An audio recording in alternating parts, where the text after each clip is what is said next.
Well, happy Monday, and it's a light day for news. And yet, what are they doing? Is the question I asked myself when I opened up the internet today. I went through the series of tubes you get on the internet.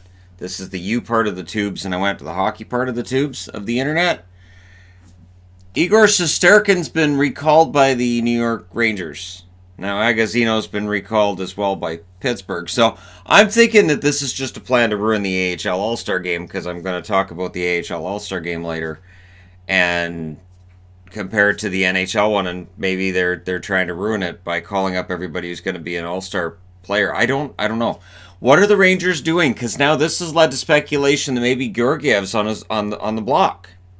Now, Georgiev's had a rough last couple of weeks. He has, and he's not playing great hockey. They're not trading Henrik. Henrik's not going anywhere, and you don't need three goaltenders at the NHL level. So since Shesterkin's putting up fantastic numbers at the AHL level, and I'm pretty sure Georgiev needs to clear waivers if he was going to get sent down, this is an interesting twist, and I can't see us not ending up with a Georgiev trade. And of course, on the article on Sportsnet, immediately there's a comment: "Oh, the Leafs are gonna trade for Georgiev. Oh, they just got Hutchinson fixed. They're not gonna trade for another goaltender and go through this all over again." But it is an interesting question. Like, who might they trade him to? Are the Rangers, who currently sit, I believe, at 7 points out of the playoffs, do they look at that and go, well, it's time to start selling guys off and see what we got for the future? Does Kravtsov end up getting called up? Because Kravtsov getting brought over and put back with Hartford kind of got lost in the shuffle of everything else going on with Elias Anderson. So, yeah, this is an interesting time for the Rangers. Why is Shesterkin getting called up today? I haven't heard anything about an injury.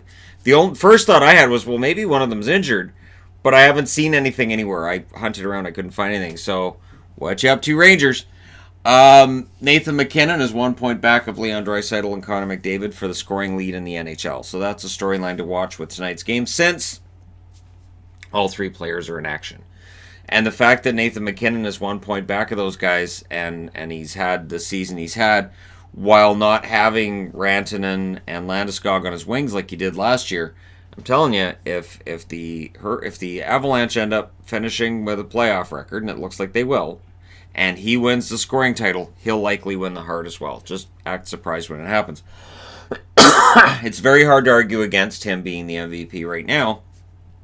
Yes, there are other candidates you can argue for, absolutely, but I do think it would end up going to MacKinnon if the voting was right now, because you look at where Colorado is, you look at the fact McKinnon's been the consistent player all the way through. I think he would end up winning it. Now, Bruce Cassidy has started to become very vocal about how unhappy he is with Jake DeBrusk and David Krejci. Now, DeBrusk has a good nose for the net, but I agree with him in what he said in that they're not intense enough. It's something I've said about Krejci for the last 3 or 4 years. And I honestly am surprised that Krejci doesn't play with Marchand and Pasternak, and you don't bump Bergeron down to play with DeBrusk, right? And Coyle. And the reason I say that is because Krejci plays very well on that top line. He proved that while Bergeron was hurt. You move Bergeron down to that next line, and then you're not a one-line team anymore. Part of the Boston Bruins' problem is it's really a one-line team, and they need to shuffle the lines. They need to get other lines going. Now, I would not split up Marchand and Pasternak because those two are fantastic together, but you can throw Krejci into the middle. It doesn't necessarily hurt him, and Bergeron helps any line he's on. So I'm kind of surprised at Cassidy coming out publicly and saying this when he needs to shake up the lines. I understand it's difficult because I pointed out in the video yesterday they've won 4 out of 15 games. And so it is difficult to watch that and then say, well, they should break up their best line. That'll fix it. But I do think that they need to shuffle things around. And I think the Bruins are in the market for some kind of a change. I don't know what they're going to do, but they need to change something. Your 3 stars of the week are not Boston Bruins. It's Nathan MacKinnon's number 1, Mark Scheifele's number 2, and Zach Werenski's number 3. Werenski and the Columbus Blue Jackets low-key having a pretty darn good season, considering what was expected of them before the season started. And of course, the question becomes, at what point do the injuries get to be too much and they slow down? And they haven't shown any sign of that lately. So, kudos to them, and we'll see whether or not that hot streak continues tonight. Now, Kulak ended up giving up the number 17 to the incoming Ilya Kovalchuk.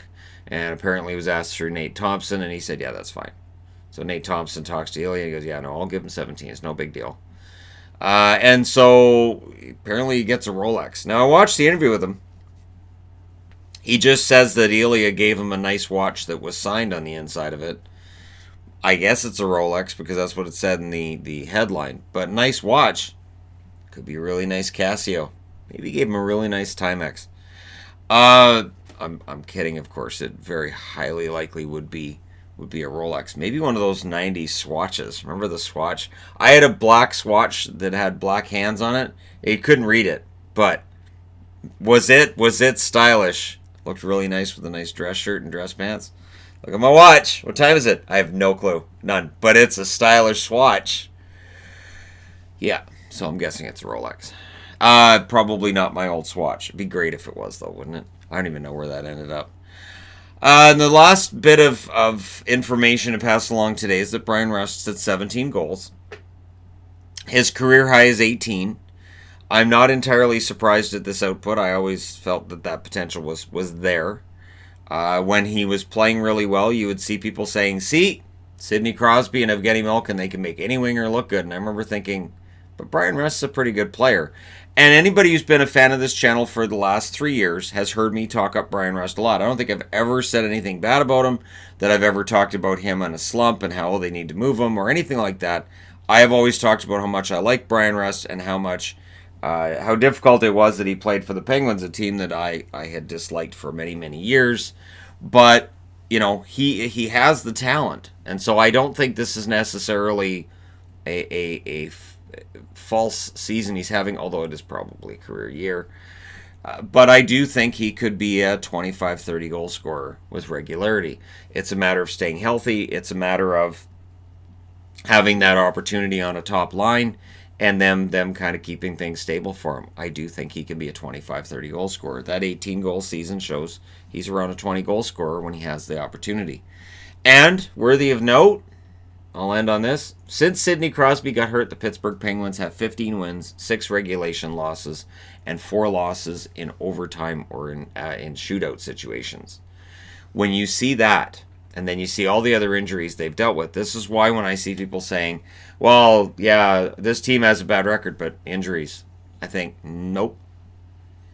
Both Columbus, Pittsburgh, to some extent Colorado as well, have shown injuries, they happen, and it's how a team deals with injuries that can tell you whether or not they're a real contender. You look at the Blues last year when they went on their fantastic run to the finals. They had injuries along the way. They stayed mostly healthy. But when somebody got injured, somebody else would step right in, and they didn't miss a beat. So that's a calling card of a team that's going to do something special. And that's why with Pittsburgh, I do think this might be another big year for them. They can't officially be a dynasty, winning in 2016 and 2017, but they didn't win in 2018 or 2019. To be an official NHL dynasty, you have to win 3 Stanley Cups in 4 years. But that being said, pretty darn close if they win it again this year. And I don't know that I want to bet against them. Between all of these emerging players, Tristan Jarry showing up as their new starting goaltender. We'll see if that changes around playoff time. Hey, Matt Murray's come back from this before. But it's a great story for Pittsburgh and their fans. And hey, let me know your thoughts in the comment section below as always. Don't forget to hit like and subscribe if you're browsing your way through. You just happened upon this video. And hey, I appreciate all of the viewership, the comments, the likes, and all of that other wonderful stuff. I will talk to you again soon.